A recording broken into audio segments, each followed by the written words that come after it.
Chers amis, c'est le moment de la prédication. Aujourd'hui, nous allons traiter des sujets qui parlent de la foi comme étant la source de notre victoire.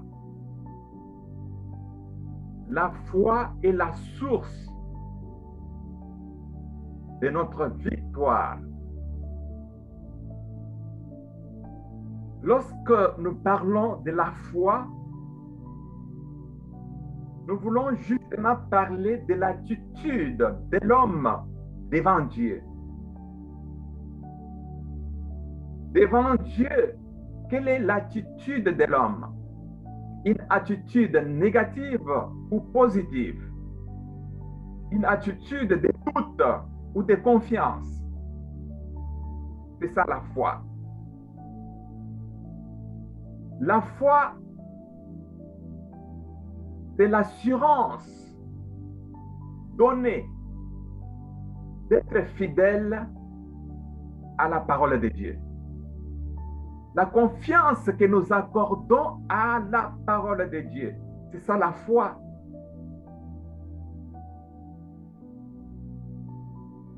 Tout dépend de la confiance que tu accordes à la parole de Dieu par rapport à ta situation, par rapport à tout ce que tu vis. C'est quoi la confiance que tu accordes à la parole de Dieu? La parole de Dieu qui nous est révélée dans la Bible. Dieu parle dans la Bible. Dieu nous parle dans la Bible. Il y a des instructions. Il y a des choses qui nous sont révélées. Il y a des miracles qui nous sont révélés. Il y a des miracles que nous-mêmes nous avons déjà vécus dans notre vie. Alors cet avant-midi, je voulais juste dire que la foi est la source de notre victoire. Donc pour avoir la victoire, nous devons avoir la foi. Donc notre victoire dépend de la foi.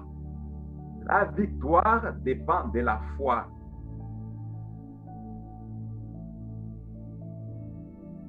La victoire contre le monde, la victoire dans tous nos combats dépend de la foi. Et la foi que nous allons découvrir ce matin, mais c'est la foi d'une femme étrangère. Une femme qui n'est pas juive, étrangère à celui qui fait des miracles, c'est-à-dire à Jésus. Alors son histoire, on l'a déjà lu plusieurs fois, mais nous allons encore la lire aujourd'hui.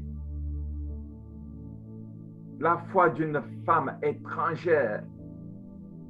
La femme étrangère croit en Jésus. Au moment que la femme étrangère croyait en Jésus,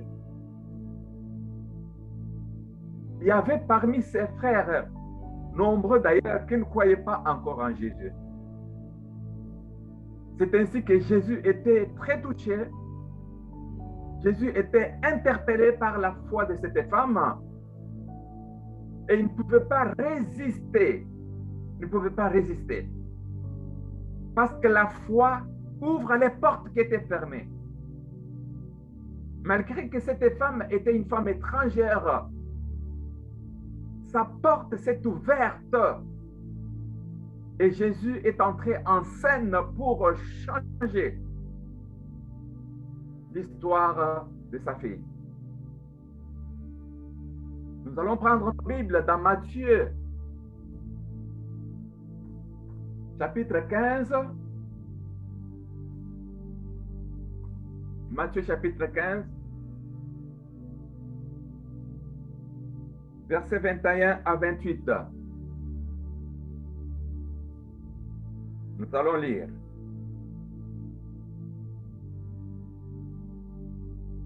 Jésus, étant parti de là, se retira dans les territoires de Tyr et de Sidon. Et voici une femme cananéenne qui venait de se contrées, lui cria. Cette femme cananéenne n'est pas une femme juive. Lui cria, « Aie pitié de moi, Seigneur, fils de David. Aie pitié de moi. » Jésus était un homme de compassion. Il ne restait jamais indifférent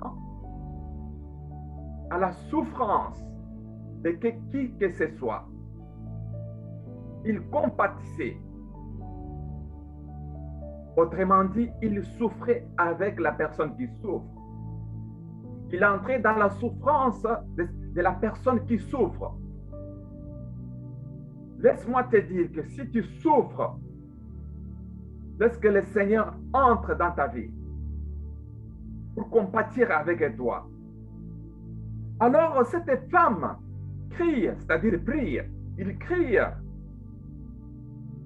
en disant, « Aie pitié de moi, Seigneur, fils de David. Ma fille est cruellement tourmentée par le démon. » Donc cette femme, ce n'est pas elle-même qui souffrait dans son corps, mais elle souffrait parce que sa fille était tourmentée par le démon.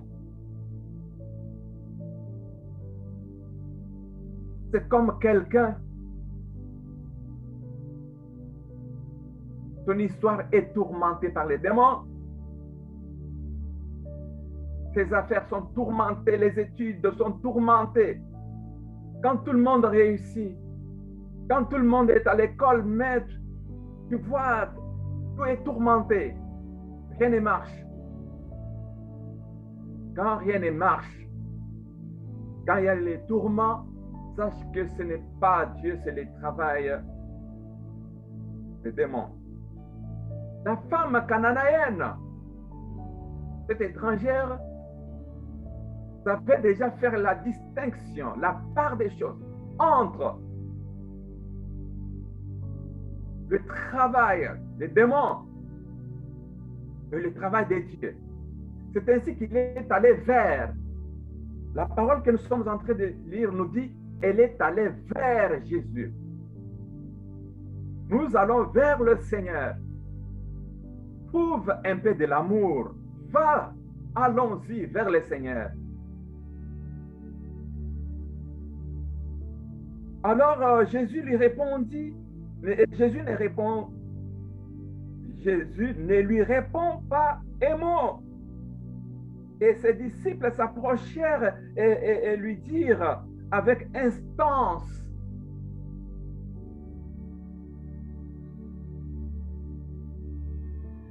la femme fait la demande, mais les disciples de Jésus s'interposent et dirent à Jésus avec instance, renvoie-la, car elle crie derrière nous. Les disciples qui pouvaient interpeller encore Jésus pour faire quelque chose pour cette femme, mais ils s'interposent pour barrer la route à cette femme d'atteindre Jésus, pour que Jésus fasse quelque chose. Voilà ce que notre monde peut faire, nous empêcher. Alors Jésus répondra à la femme, bien-aimé, cette histoire est merveilleuse. Jésus répond, je n'ai été envoyé qu'aux brebis perdues de la maison d'Israël. Je n'ai été envoyé qu'aux brebis perdues de la maison d'Israël.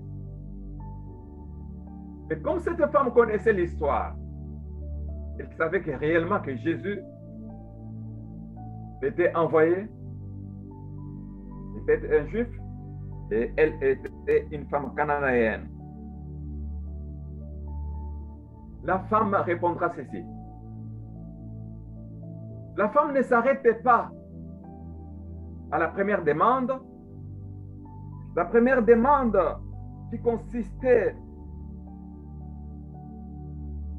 à demander à Jésus d'avoir pitié de lui. Mais elle vint, la femme, elle vint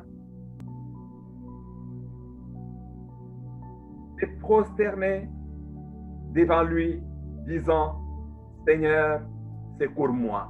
La deuxième prière. C'est comme si dans la première prière, la femme était debout. Dit, Fils de David, aie pitié de moi, comme à distance. Malgré qu'il y avait comme un mur, malgré que les disciples s'interposaient entre la femme et Jésus, la parole de Dieu nous dit qu'elle vint, elle s'approcha donc de plus en plus. Mais cette fois-là, se prosterna devant lui en disant, Seigneur, secours-moi. Chers frères et sœurs, c'est ma prière aujourd'hui. Seigneur, secours-moi. Seigneur, fils de David, aie pitié de moi.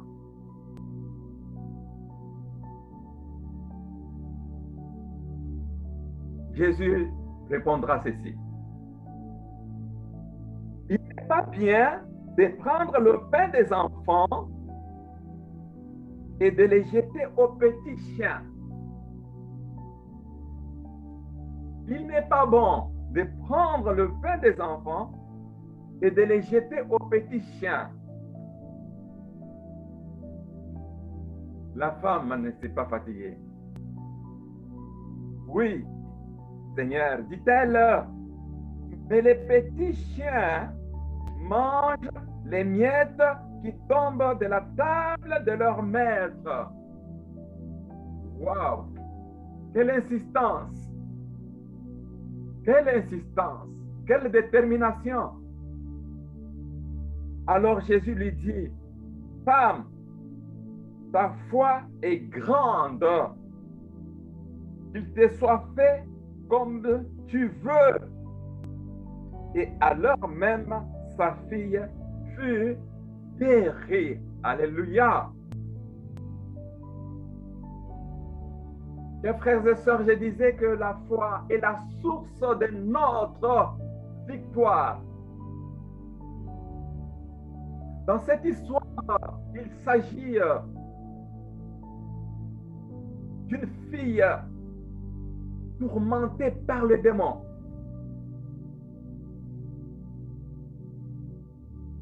Les démons, il faut qu'on se rappelle, sont des êtres spirituels qui sont au service de Satan. Des êtres spirituels, mais au service de Satan. C'est pourquoi tu peux voir, tu vis quelque part, mais tu es tourmenté par un voisin. Sans problème, mais il te tourmente, il te met mal à l'aise. Alors cette personne est possédée par un démon, donc il est au service de Satan.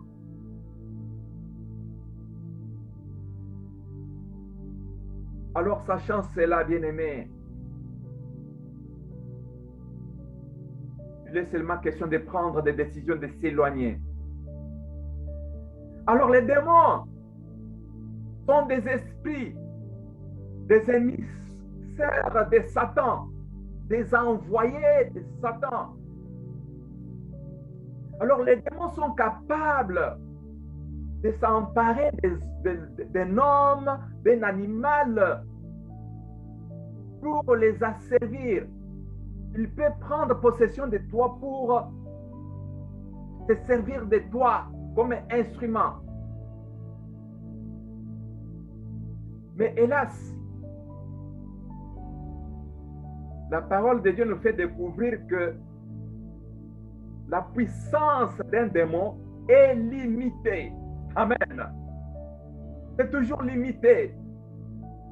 Parce que lorsque tu menaces les démons, spirituellement, sa puissance est neutralisée. Donc, il ne faut pas avoir peur. Crie. Alors, les démons peuvent exercer une influence sur une personne ou la posséder.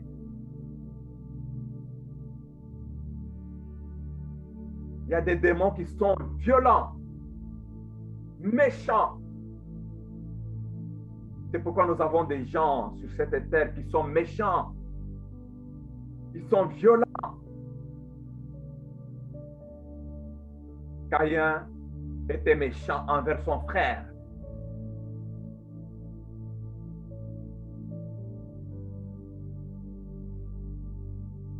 Les démons peuvent provoquer des maladies.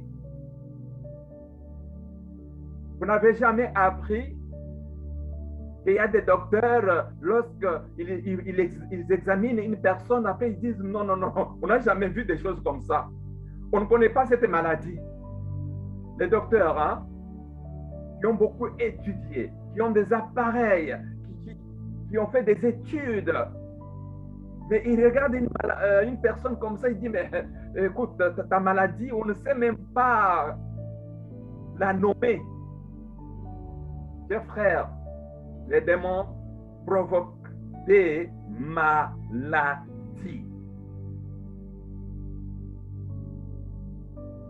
Les démons peuvent s'attaquer même à l'église, vous empêcher de fonctionner.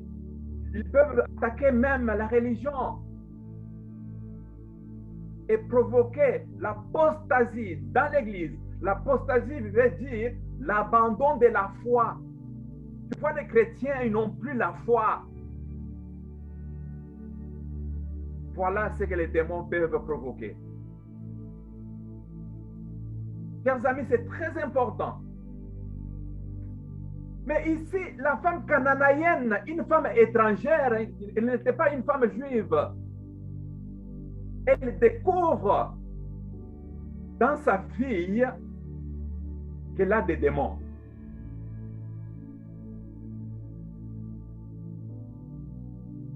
Elle a des démons. Mais pourquoi elle va vers Jésus?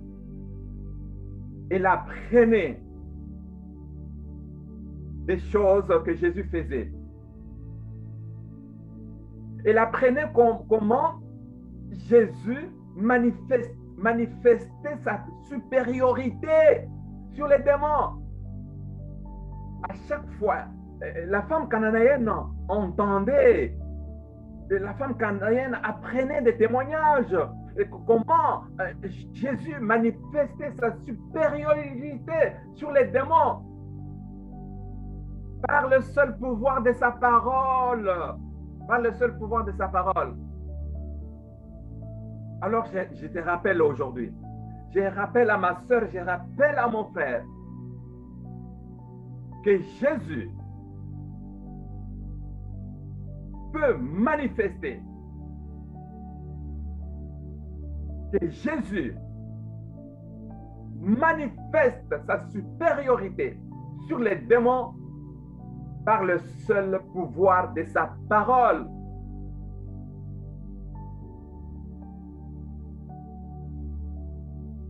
Chers frères et sœurs, Jésus a dit à cette femme qu'il n'est pas bien de prendre le pain des enfants et de les jeter aux petits chiens. De quel pain parle Jésus? Jésus est le pain de vie. Le pain de vie, c'est la parole de Dieu. Alors, il n'est pas bon de prendre le pain des enfants. Quels sont ces enfants? Les enfants de Dieu. Et de les jeter aux petits chiens. Chers amis, un chien est un animal domestique. Un chien était un animal ami de l'homme. Malgré un chien peut vivre dans la maison, mais il n'est pas considéré au même titre que l'enfant de la maison. Un chien ne sera pas traité de la même façon que l'enfant de la maison. Qu'est-ce que Jésus voulait dire?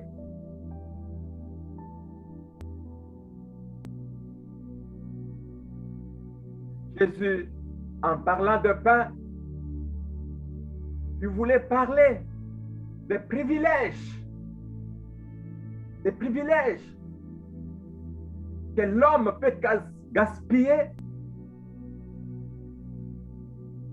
par sa parole, par la paresse. Le pain, c'est la parole. Mais nous gaspillons la parole pour rien, bien-aimés. Nous négligeons la puissance qui est dans la parole pour rien.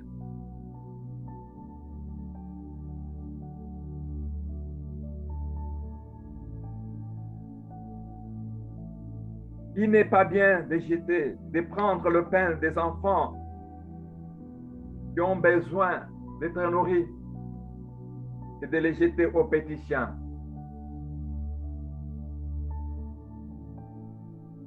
Les chiens,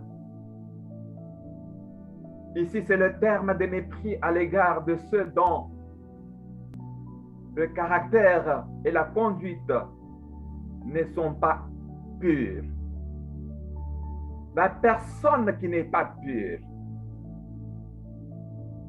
ressemble à un chien. Un chien peut vomir quelque chose. Après quelques minutes, revient pour recommencer à manger ce qu'il venait de vomir.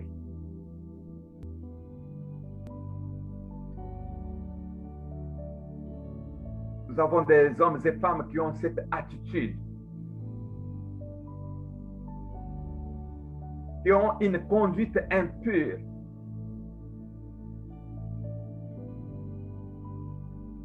C'est ainsi que Jésus disait, il n'est pas bien de prendre le pain des enfants et de les jeter aux petits.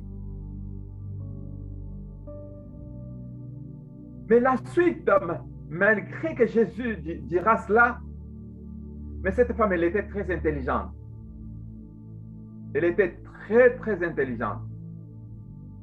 Il dit, oui, Seigneur, mais le petit chien mange les miettes qui tombent de la table de leur maître. Mais les petits chiens mangent les miettes qui tombent de la table de leur maître. Wow!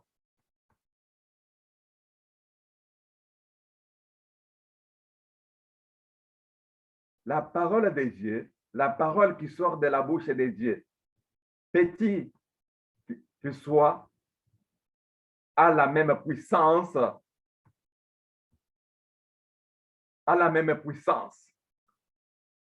Considérée comme miette, cette même parole a la puissance. C'est ce que cette femme voulait dire. Laisse-nous bénéficier même des miettes qui tombent, parce que ça a la même puissance. Ta parole a la même puissance. C'est comme si elle disait, non, parle à ton peuple. Nous, même de loin, qu'on te suive même de loin, je sais que nous allons recevoir de la même façon que ceux qui sont à côté de toi. Waouh! La parole de Dieu et la puissance même de Dieu est une puissance qui fait écouler les murs. C'est la parole de Dieu. Nous devons faire confiance à cette parole. Dieu a déjà parlé. Dieu a déjà tout accompli. Il a déjà tout fait. Il est maintenant question de s'accrocher à sa parole en lui rappelant sa parole pour son accomplissement dans ta vie, dans ma vie.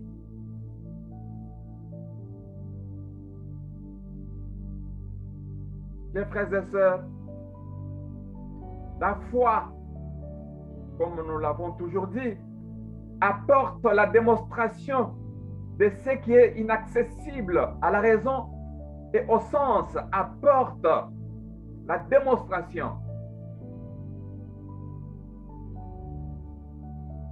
Dans Hébreu, il est dit que la foi est le seul moyen d'être agréable à Dieu et d'obtenir ses bénédictions.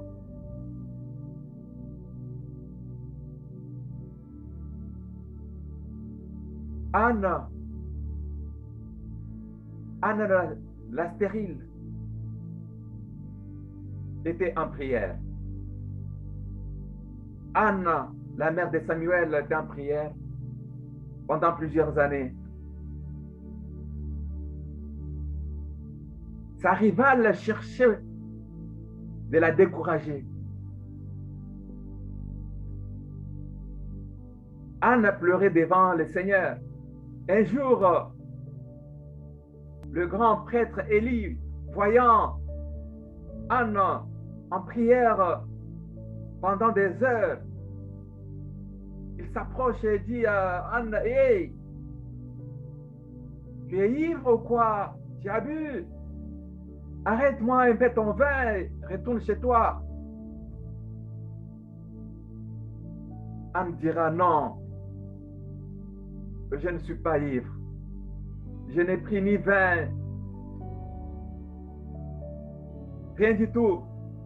Mais je suis tout simplement en train de répandre ma plainte, mes soucis devant l'Éternel. » Alors, Élie dira à cette femme, comme Jésus l'a dit, « Femme, ta foi est grande, qu'il te soit accordé selon ce que tu demandes. » La foi, la détermination, la persévérance.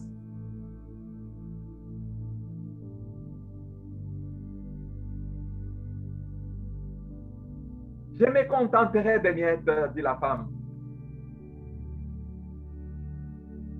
Mais combien de croyants négligent le pain de vie?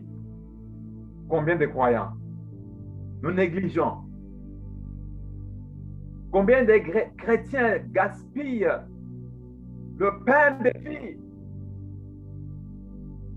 Du gaspillage.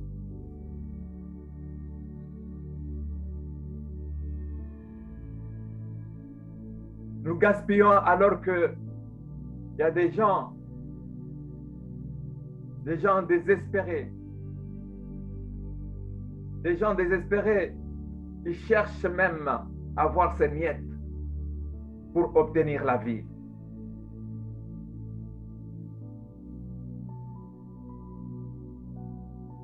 Alors Jésus lui dit, ta foi est grande, ma soeur, mon frère, que ta foi grandisse. Que la foi que tu as là grandisse. Par la grâce de Dieu, par la puissance de la parole de Dieu, que les surnaturels se produisent dans ta vie.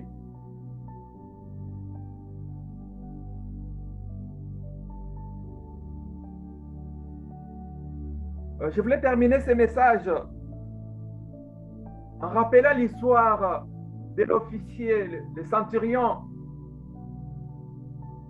Il avait cru aussi en Jésus. Comme cette femme a cru en Jésus, le centurion romain, lui aussi s'était déplacé pour son serviteur. Il est allé voir Jésus. Il est allé à la rencontre de Jésus pour lui faire la demande que son serviteur guérisse, ne meure pas. Et à cette demande, Jésus avait agi à distance et son serviteur n'était pas mort. Chers frères et sœurs, Aie pitié de moi, fils de David. Aie pitié de moi, fils de David. Aie pitié de ma situation, fils de David. Aie pitié de mon fils, de ma fille, de ma famille, fils de David. Aie pitié de mon frère qui est encore dans le monde, fils de David. Aie pitié. À la place de condamner, à la place de rejeter, nous disons, fils de David, aie pitié. Parce que cette femme, ce n'était pas pour elle-même directement, mais c'était pour sa fille.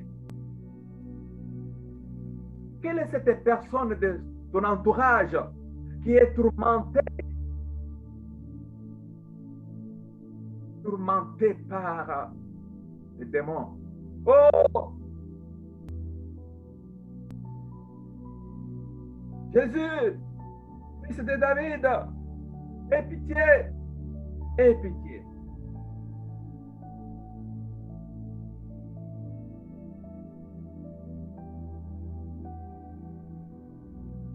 Y a-t-il quelque chose qui t'empêche d'aller vers le Seigneur?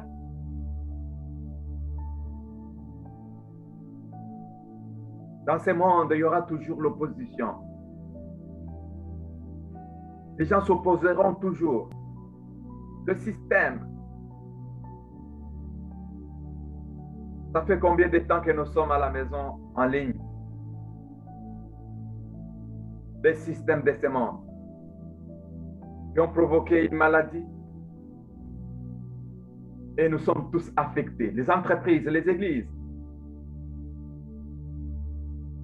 Mais hélas, elle vint se prosterner devant Jésus, disant, Seigneur, secours-moi. Secours-moi. Le secours de Jésus. Ton secours, Seigneur. Voilà ce qu'elle demande. Est-ce là aussi ta demande aujourd'hui? Seigneur, secours-moi.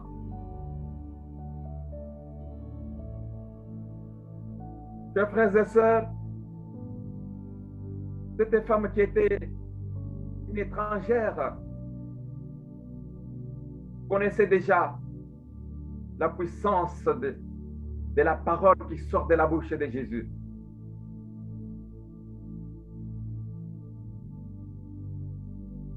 Mais nous qui avons là cette parole dans nos mains, dans nos cœurs, qui la portons dans nos cœurs, nous faisons parfois du gaspillage, de la négligence.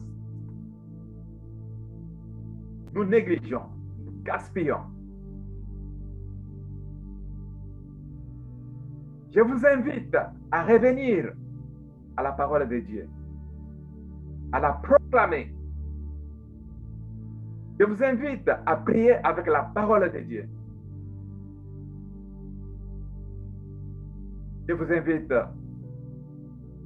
à revenir parce que la parole de Dieu est la puissance même de Dieu.